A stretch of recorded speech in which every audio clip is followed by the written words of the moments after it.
Hi everyone, welcome back to Job One for All. So continuing the topic about association, now let's understand a little bit more about what is association. So I highly advise you to take a look into the database relationship because it's pretty similar. In the end, when we are developing software, most of the time, whatever we are creating in our objects, they will be going at some point to a database. So this relationship here is pretty similar.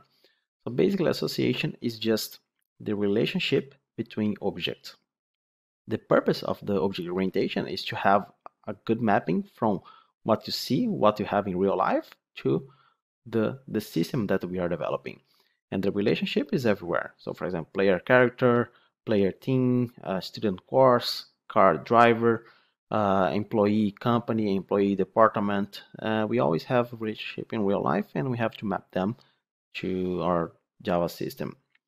And the way we are mapping matters because, for example, let's give this, we have these four, the basic ones. So one-to-one, one-to-many, many-to-one, many-to-many. So when I say one-to-one, here I'm saying, well, my player can only create one character. So how does this translate into our Java code? In my player class, I will only have a reference to one character object. And if I say my character it will belong to one player and one player only, it means that in my character, I will have only one object that can hold one player. Now, we have unidirectional and bidirectional. So when we say unidirectional, it means if I say player has a character, this means that in my player, I will have a character. So association is has a object relationship, because when we talk about inheritance, it will be is a. So when I say player unidirectional character says player has one character, it means that in my player I have an instance uh, variable that will hold a reference to the characters object, but character will not have that for player. So we have to be careful with this unidirectional or bidirectional relationship. So moving on, team and player. I say my team. Imagine my CS:GO team, Dota, League of Legends players. My team can have several players, and that player can belong to only one team.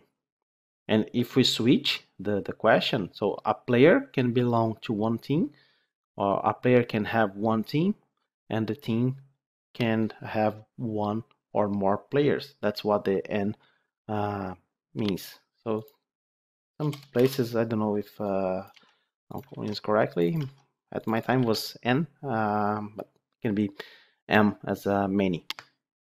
And the same thing, student and course. So a student can be enrolled into several courses, and that same course can have several students. So when you have many in the side of relationship, so a team can have many players. It means that in the team, we will have to hold several objects. This means that right now, whatever, the only thing that we can use is arrays. So it means that I will have an array of players in my team class. And the same for student and course. So I think it's time for us to give one example. Let's go to our code and let's use this example. So we already have the player. And now we need to create a team. So just create a new class team, give a name, and same thing, constructor, getter and setter. And yeah, let's stop for now. Let's just create this. Now, let's work with unidirectional, meaning that only player knows about the team. So I say a player has one team.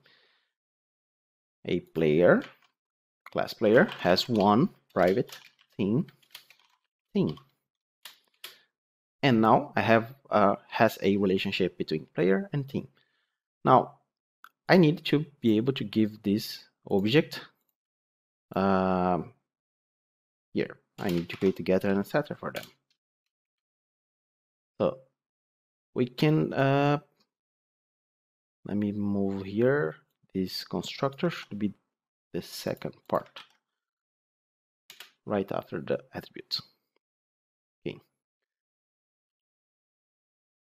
So now I have a class player and a class team, and the class player has a reference to a team.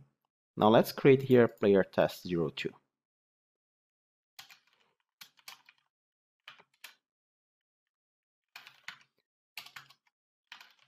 And let's create again a player.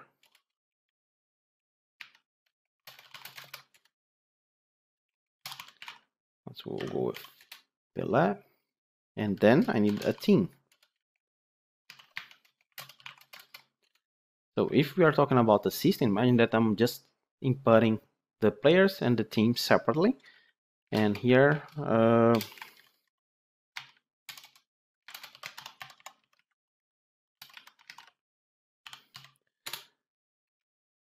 I will, now if I call here player1.print, it will show me my player, but I also need to show the team.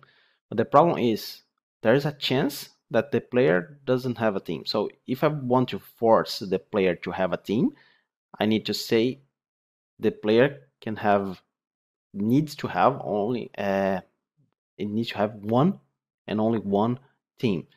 So there is a chance as well, I didn't talk about this, but there's a chance that you have none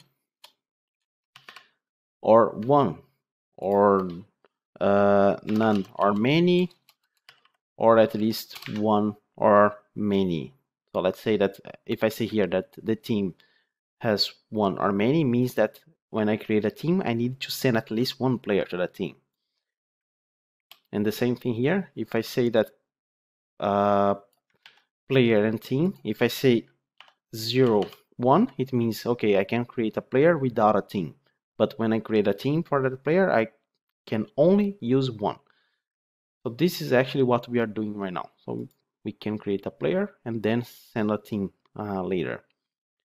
And we have to be careful because now, if you just put here this dot get team, so this team, I don't need to use get team because I'm inside the player's object, but I need the name. This is an object, get name. Now if I execute this, I will get a null pointer. Why? Because this doesn't exist yet, and I'm trying to execute get in something that doesn't exist. That's why I get a null pointer. If I click here, it brings me directly to this line. So I just have to if this dot team is not null, and I will add the curly braces, make it more readable, and I will execute again. And we have now the print working. Now let's add the player, the team to the player. We have here after the team player1 dot set team, and we pass this reference. Now if we execute, we have the player and the team that the player belongs. So this is just unidirectional. We don't have anything in the team yet have a reference to players because it gets complicated. So let's do that in a separate video. Talking about separate video, see you in the next one. Bye.